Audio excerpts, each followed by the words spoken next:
Hi guys, hope you're all doing well. Welcome back to my channel, Niki D Art.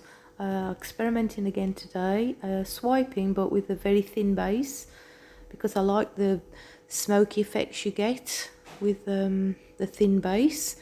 How the paint sort of seeps underneath and gives you that misty look. And I wondered what would happen to the cells, and the cells stretched out a lot larger than normal, but it gives a very different look. I quite like it. I love the gold cell activator in this, really shimmers. Okay then, I'll leave you to watch it. Put some music on for you now.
Find the one, you should never give her up.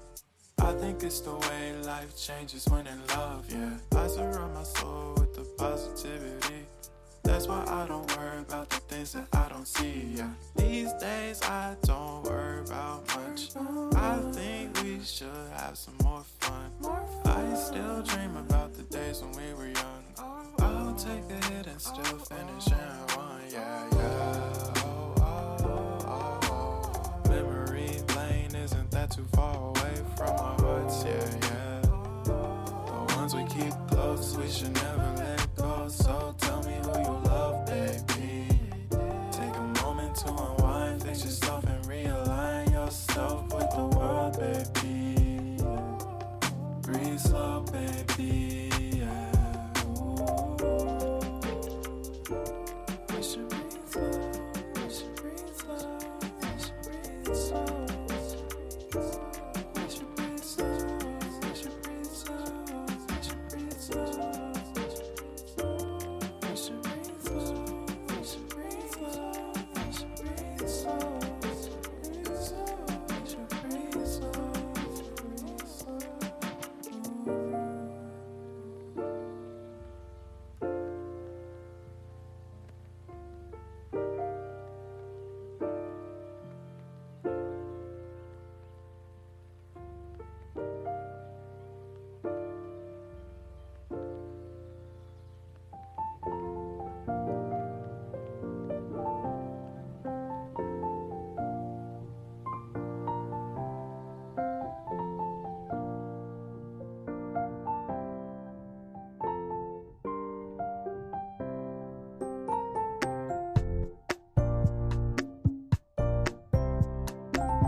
I love the effect of this. It reminds me of a watercolour, the way it's all misty, the colours all merging and blending into each other. Reminds me of a storm with northern lights through it, like a tornado. They really look like northern lights, those colours together, don't they? Well, they do to me. And the gold really shimmers, the CA. The cell activator, the metallic gold. Like lightning bolts. Look at that there, how it's all like smoky and misty. I think it's really pretty and different. I like different. Look at that, that's the Comet, the interference. Like sort of red, pink, gold all together, depending which angle you look at the picture. It's got to be my favourite, this little Piggy pigment. I think the Boom Gel Charcoal, Pearlescent Charcoal, I might have been a little bit too heavy with it, because it's obviously an opaque colour. I haven't looked at the chart to see which is opaque and which is semi, but obviously it's opaque. It's maybe a bit heavy. Might have been better if I'd have left that out and just used the Nebula and the Iridescent Blue Black. But it's a different effect. You can still see the purple and the sea glass through it. And the Nebula as well, and the Snapdragon, the purple. But overall, yes, I like the different effect of it. Okay then guys, thanks for being here. Really appreciate you as always. Please like, share and subscribe, and take care. Stay safe, and I'll see you all soon. Bye.